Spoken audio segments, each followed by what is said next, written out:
올해 매출이 이보다 성장 안 하겠습니까? 분기별로 올해 1분기, 2분기, 3분기, 4분기 가면서 계속 늘어날 거라고요, 사실은.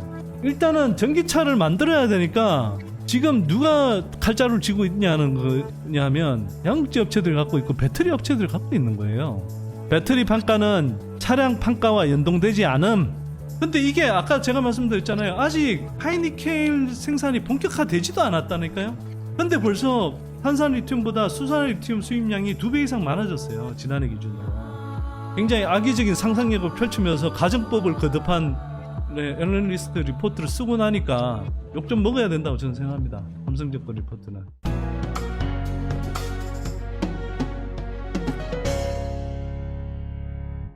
최근에 그 LG화학, 그 다음에 삼성 SDI, 그 다음에 뭐 포스코 케미칼도 나왔고, 에코프로비엠 LNF 2022년 4분기 잠정 실적 발표했습니다. 그와 관련해서 제가 좀 코멘트를 드리고요. LG엔솔하고 에코프로비엠 실적하고 그 이후에 있었던 그 컨퍼런스 콜, 회사 측 컨퍼런스 콜 가지고 이야기를 좀 드리고, 그 다음에 삼성증권 이야기로 같이 묶어서 이야기 드리겠습니다. 자, 일단 에코프로비엠 실적을 한번 보시죠.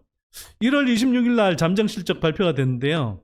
매출 1조 9,441억.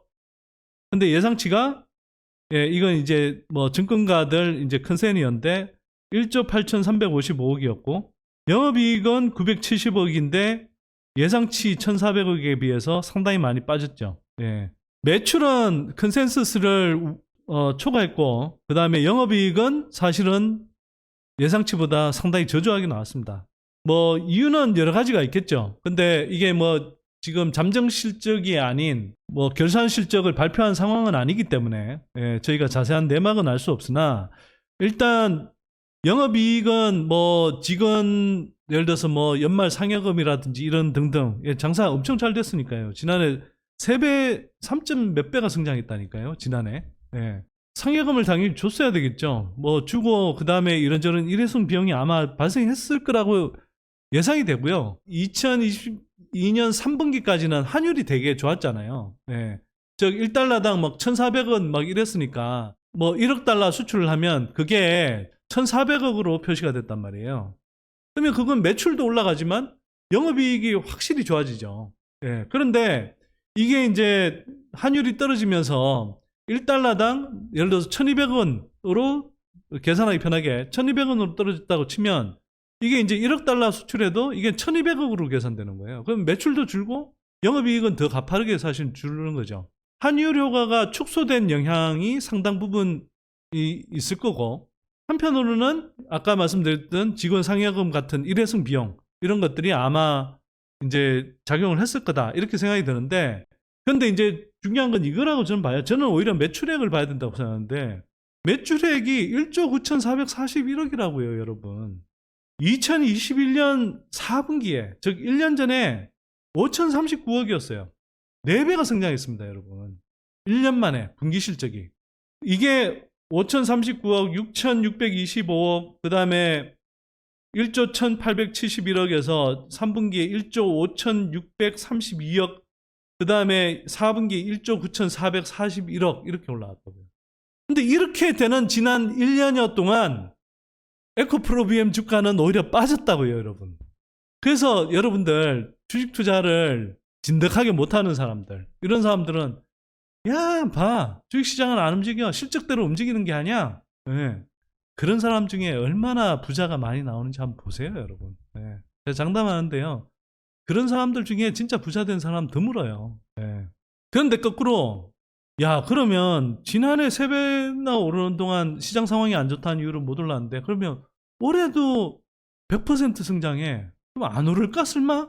올해 연말까지? 특히나 올해 뭐 하반기부터는 시장이 조금 상당히 회복되는 흐름도 나올 것 같은데, 근데 오르기 시작하면 아까 어떤 분이 말씀하셨고 또 박순혁 이사님이 쓰신 표현이지만, 영수철처럼 응축돼 있다가 튀어오르는 힘은 더 클 수도 있는 거죠. 그리고 올해 실적이 지난 시간에 제가 최소 10조는 될 거다라고 이야기했잖아요. 왜 10조가 될 거냐? 그 김정한 애널 같은 경우는 6조 몇천억이라고 그랬고, 가장 적극적으로 추정한 게 제가 이제 그때 아까 그것도 NH투자증권의 이제 주민우 애널이었던 것 같은데 9조 6천억인가 그 리포트를 제가 소개해드렸죠. 예.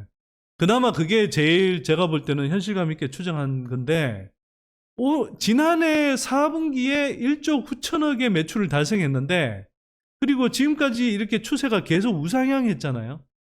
그리고 올해는 본격적으로 이제 미국 쪽에 전기차가 팔리면서 이쪽에 아마 이쪽 향으로 매출도 많이 늘어날 거예요. 그러면 자 이게 지난해 4분기 실적 곱하기 4만 해도 거의 8조 원 육박해요. 그리고 제가 실제로 들은 이야기로도 에코프로비엠 내부에서도 올해 저 매출이 10조 원 넘는다는 걸 다 기정사실화하고 있어요. 에코프로비엠 회사 내부에 뭐 임직원들이 나누고 있는 그 올해 실적에 대한 기대치, 이야기 이런 것들을 제가 들어서 이야기하는 거예요. 네. 10조가 아마 보수적인 수치일 겁니다. 아마. 네. 그렇게 이해하시면 되고요. 그 다음에 자 포스코 케미칼 22년 4분기 컨퍼런스 콜에서 무슨 이야기를 했냐면 두 가지만 이야기할게요. Q&A 이제 정리한 건데 미래에셋에서 정리한 거예요. 이것도 미래에셋 김철중, 최유진 두 분 애널리스트가 큰 콜 내용 정리한 건데 양극재, 음극재 연간 전망은 이렇게 되어 있는데 얼티엄 셀즈 1월부터 판매 시작 양극재 판매량 작년 대비 2배 이상 증가할 것. 음극재 얼티엄 셀향 공급 시작 고객 다각화 작년에 3.1만 톤 판매 올해는 50% 정도 증가할 것. 예. 실제 계속 증가합니다. 양극재 업체들은. 근데 제가 더 좀 강조해서 말씀드리고 싶은 건 이 자동차 업체들 가격 인하 중인데 추가적인 판가 인하 가능성은 이렇게 이야기하는데 뭐라고 답했냐면요. 포스코 케미칼이 판가를 내리기 위한 움직임은 없는 상황, 물량 확보가 더 중요한 상황, 가공 마진은 정해져 있는 상황이고 원가 경쟁력 확보를 위해 다각도의 계약 추진 중이다. 보수적인 OPM 5% 정도 수준이다. 뭐 이렇게 이야기했는데 여기서 여러분 주목해서 보셔야 되는 게 자동차 업체들 가격 인하하고 있는데 판가를 내리기 위한 움직임은 없다. 그리고 이 사람들은 지금 물량 확보가 더 중요한 상황이다. 자동차 업체들이 물량을 확보해야 되니까 이 물량을 확보하기 위해서 판가 인하 그러면 판가 유지하겠다는 업체들 중심으로 공급할 건데요. 네. 완성차 업체들이 배터리 그 가격 인하 뭐 압력을 행사할 거다.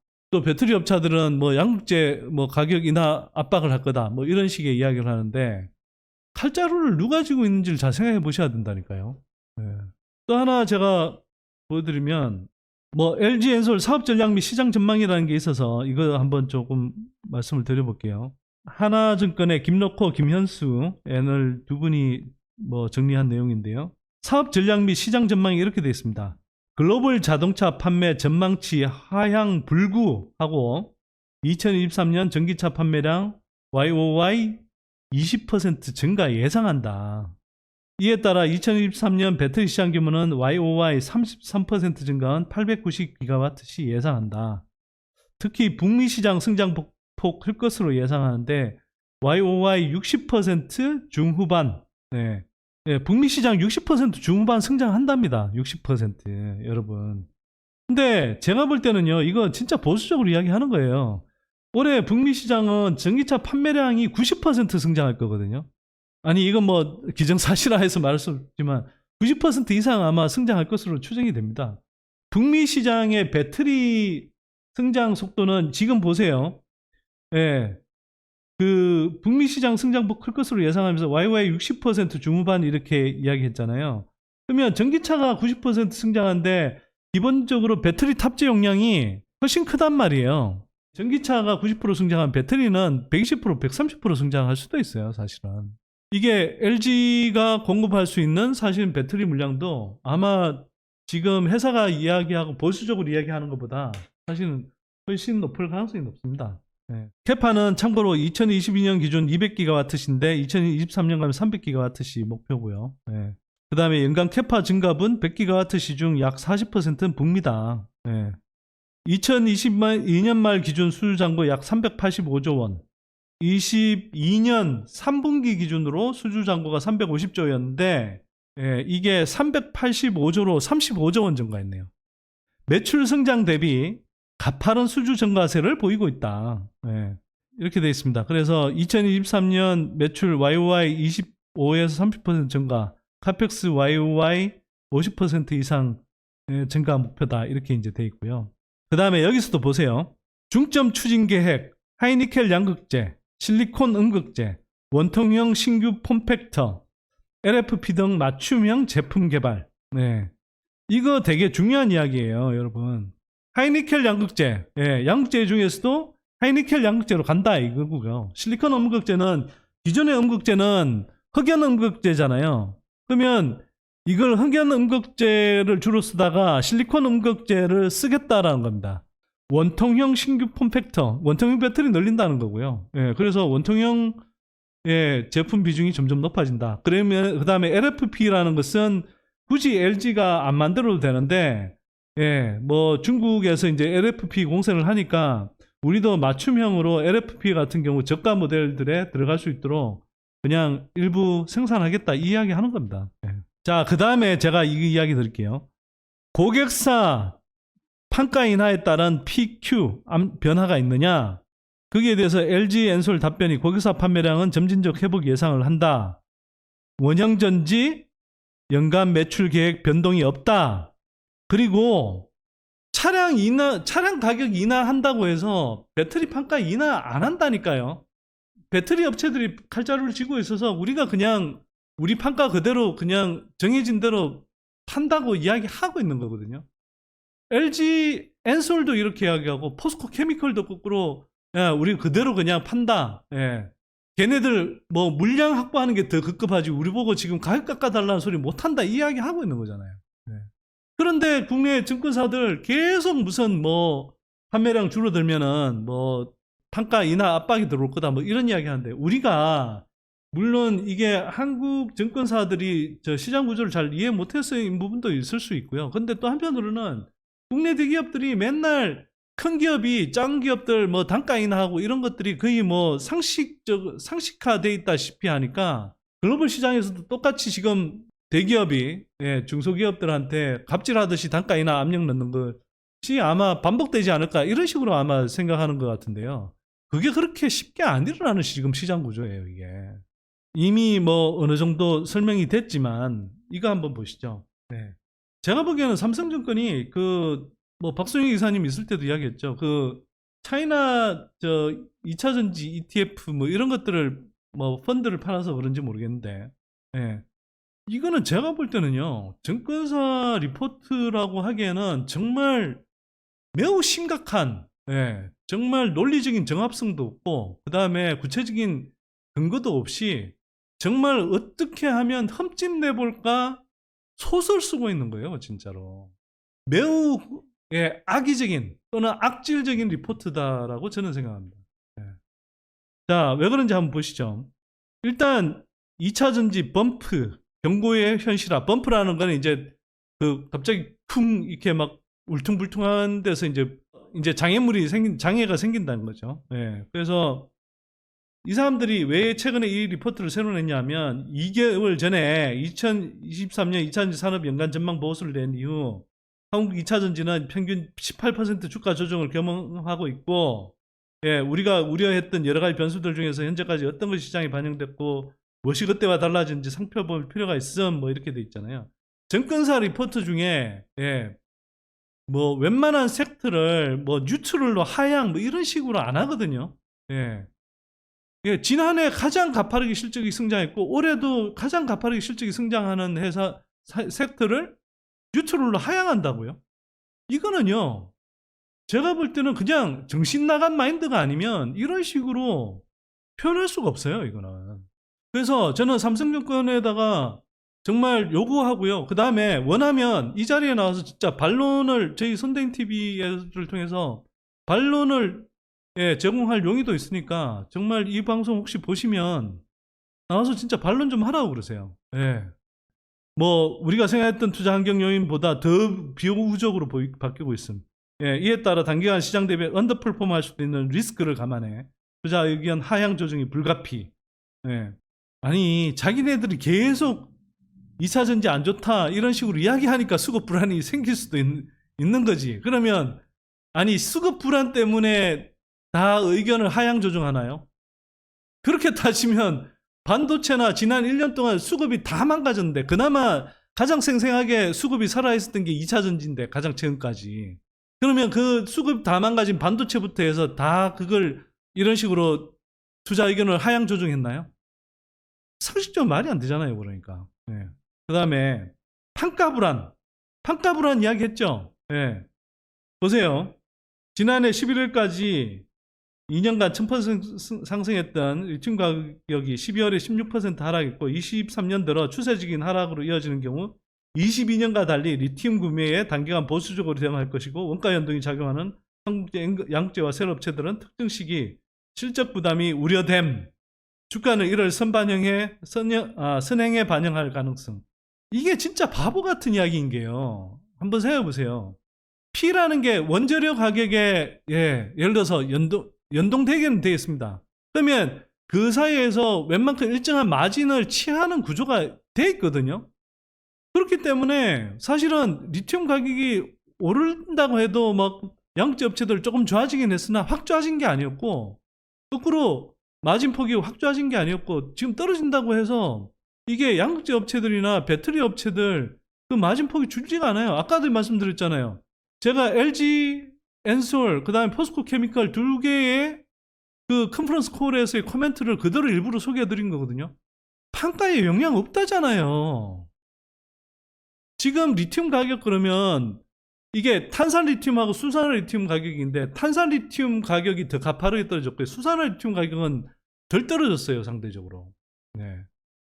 그리고 여러분 수산화 리튬은 어디에 쓰인다고 그랬죠? 하이니켈 쪽에 쓰인다고요.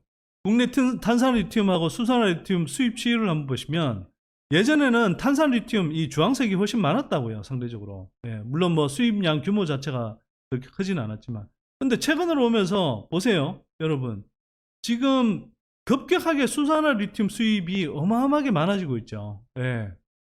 보세요. 지금 수산화 리튬이 이렇게 앞으로 늘어난다는 것은 하이니켈 비중이 늘어난다는 거고 포스코 케미칼 수주도 하이니켈 쪽이 늘어난다는 거고 아까 전략도 보면 포스코 케미칼 하이니켈 쪽 많이 팔겠다는 거고 예, 하이니켈 배터리 많이 공급하겠다는 게 LG 엔솔 전략이고 그러면 이게 여러분 판가가 올라가겠어요? 안 올라가겠어요? 그러니까 이 업체들이 평균적으로 판매하는 자기네들 제품 믹스에서 하이니켈 믹스가 높아지는데 이게 기본적으로 단가가 떨어지겠어요 이게?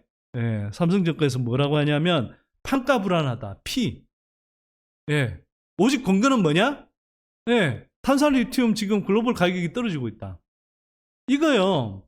제가 다시 이것도 제가 그냥 보여드릴 텐데 여기까지만 제가 살짝 보여드릴게요. 리튬 가격이 하도 올랐다가 예, 살짝 떨어져요. 이게 근데 뭐냐 하면 여기 보세요. 탄산 리튬은 급격하게 떨어져요. 예, 예, 급격하게 떨어져요. 왜? 앞으로는 탄산 리튬보다는 다 수산화 리튬이 필요한 하이니켈 쪽으로 가니까. 근데 수산화 리튬은 보세요. 다시 이게 2025년을 지나면서부터는 다시 우상향할 거라고 전망을 하는 거고요. 이거 특히 이쪽 2026년 7년 가면 워낙 배터리 수요가 급격하게 늘어나면서 예, 리튬 가격이 더 올라갈 가능성이 더 높습니다. 이거보다. 그 다음에 Q 걱정. 글로벌 인플레이션으로 인한 실물 경기 위축 우려에도 전기차 판매의 낙관이 지배. 하지만 한국 2차 전지 업체 입장에서 유럽 완성차 업체들의 배터리 재고가 일정 부분 쌓인 상황에서 판매 부진 신호가 나타나게 되면 역시 단기간 배터리 구매를 줄일 수밖에 없는 리스크에서 자유롭지 못함. 무슨 소설을 이따위로 쓰대고 있나요, 이거. 자, 일단 올해 가장 많이 성장하는 나라 어디라고 그랬죠? 미국이고요. 미국 같은 경우 포드의 그 F15, F150 라이트닝 지난해 4만 대 팔았는데 올해 15만 대 파는 거 예상하고 있어요. 네. 몇 배 성장하는 거예요? 거의 4배 가까이 성장해요. 4배. 저 완성차 업체들이 싼 가격에 많이 판다고 해서 LG 엔솔 판가에 영향을 안 받는다니까요. 유럽 시장은 어떠냐? 유럽 시장 올해 뭐 경기 침체 여파로 안 좋을 거다. 그 다음에 에너지 가격 올라가서 뭐 전기차도 부담될 거다. 뭐 이런 이야기 하더니 보세요. 지금 다시 다 회복되고 있어요. 네, 유럽 전기차 판매 증가율이 지금 회복되고 있다. 삼성증권 리포트는 뭐냐면 2달 전에 낸 거에서 상황이 더 악화된 것 같아서 리포트 새로 낸다 이렇게 이야기했는데 악화되긴 뭐가 악화가 돼요. 유럽 전기차 시장은 오히려 회복되고 있는데 IRA 불안, 한국 프리미엄을 정점으로 끌어올린 이슈가 IRA 법안이었는데 중국 배터리 업체의 북미 시장 진출 가능성이 검토되고 있고 3월로 연기된 배터리 관련 뭐 세부 지침이 기존과 달리 모호해졌으며 등등 뭐 이런 이야기 하고 있는데 뭐 계속 지금 삼성증권이 이렇게 지금 하고 있는 거거든요. 중국 배터리 업체는 북미 진출이 어렵나 한국만의 동무대인가 포드의 중국 업체와의 미국 배터리 공장 추진 관련해서 뭐 이렇게 해서 뭐 한다. 그러니까 이게 한국이 뭐 독점적이 아닐 거다. 뭐 이렇게 이야기 막 이제 썰을 푼 거죠. 썰을 풀었는데 최근 기사가 뭐가 나왔냐 하면요. 이 기사 보시면 또 틀어진 CATL 미 진출 K 배터리 동무대 대나 예. 미 버지니아주가 CATL 포드 합작 공장 유치 거절 예. 포드와 우회의 미 진출 노린 CATL 현지 분위기는 싸늘 예. 예. 이 기사 난 겁니다. 근데 무슨 걱정이에요 이게 예. 결과적으로 완전히 깡이다 예. 그러니까 자기 혼자 어떤 식으로든 흠집을 내보려고 깔아뭉갠 거죠. 소설 써가면서. 제가 볼 땐 그게 소설 같아요. 예. 자기네들 입장에서 환타지겠지만 어찌 보면 조마조마해가면서 쓰겠죠. 한국 배터리 업체들 이렇게 잘 성장하는데 예.